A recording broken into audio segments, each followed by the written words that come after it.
ওপার বাংলা থেকে যারা এসছে, 1 মাস আগে যারা এসছে, 1 বছর আগে যারা এসছে, তাদের কথা বলছি না। আশা বিরাম নেই, পুলিশ ধরছে এখনো। তোমার কাছে রেশন কার্ড আছে, প্যান কার্ড আছে, ভোটার কার্ড আছে, আধার কার্ড আছে, যেখানে তুমি জমিতে বাস করছো একটু দলিল আছে, কিছু তো আছে প্রমাণ। সব থেকে বড় কথা, তুমি ভোট দিচ্ছ, তোমার ভোটে ভারতবর্ষের সরকার নির্বাচিত হচ্ছে। তোমাকে কেউ বলেনি তুমি ভারতবর্ষের নাগরিক না, হুজুগটা তুমি তুললে প্রথম। মেট্রোর সামনে হঠাৎ মিটিং ডাকা হলো মতুয়াদের, নাগরিকত্ব চাই, নাগরিকত্ব চাই। তার আগে পর্যন্ত কেউ বলেনি তোমার ভারতবর্ষের নাগরিক না। মতুয়াদের দিকে আঙুল তুলে কেউ বলেনি, এরা নিজেরাই বললো নাগরিকত্ব চাই, আমাদের নাগরিকত্ব নাই, আমাদের নাগরিকত্ব চাই। আমি তো একজন মতুর, জানেন না, রানাঘাট স্টেশনে আমাকে একজনকে ধরছিল। তো কালকে যদি বাংলাদেশের বর্ডার পার হয়ে আসে, ধরবে না তারে? বাংলাদেশ কি অনবরত আসতেই থাকবে?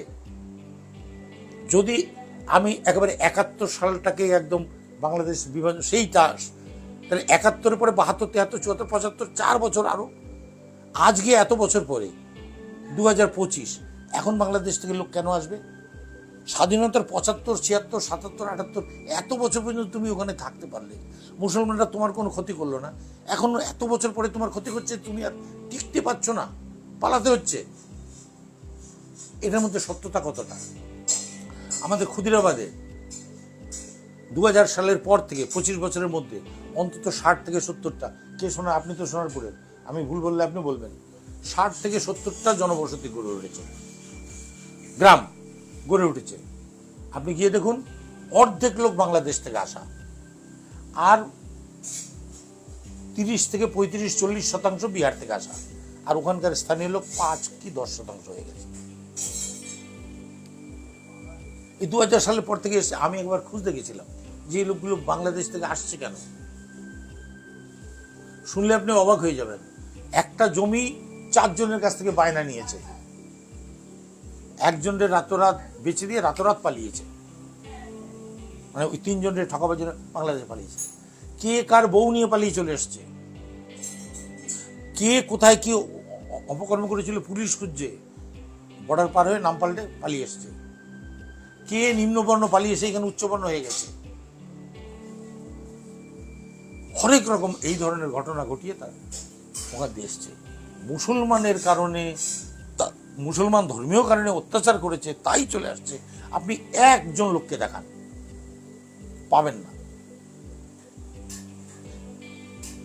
আমাকে গরুর ধান খাওয়াই দেয়। একটা গরু একটা অবলা প্রাণী, তার তো বোধ বুদ্ধি নেই, সে তোমার খেতে এসে ধান খেতেই পারে, তোমারও গরু গিয়ে ওদের ধান খেতে পারে। সেটা হিন্দু মুসলমান করার কিছু নেই তো। তাহলে আপনি বলছেন যে হিন্দুরা অত্যাচারিত হচ্ছে না বাংলাদেশে? হিন্দু বলেই অত্যাচারিত হচ্ছে না। এই যে হাসিনার সরকারের পতন ঘটলো, হিন্দু মুসলমান উভয় অত্যাচারিত হয়েছে। হিন্দুরা বেশি পরিমাণে হয়েছে কারণ আওয়ামী লীগের সঙ্গে তারা যুক্ত। আওয়ামী লীগের লোকরা এখানে, আপনি এখানে পশ্চিমবঙ্গে দেখুন না, যত দলীয় খুন খারাপি বেশিরভাগই মুসলমান, অধিকাংশ মুসলমান। তা আমি কি বলবো যে হিন্দু আর মুসলমানরা মেরে দিয়েছে? এ তো দলীয় কারণে মারা যাচ্ছে, হয় এ দলের না ওই দলের। তো ওখানে তো আওয়ামী লীগের পক্ষে হিন্দুরা ছিল, ফলে হিন্দুদের ক্ষয়ক্ষতি একটু বেশি হয়েছে। সেটা হিন্দু বলে হয়নি, আওয়ামী লীগ বলে হয়েছে। হিন্দুদের উপরে হিন্দু বলেই অত্যাচার, এইটা হচ্ছে বাজার গরম করার জন্য একটা চেষ্টা।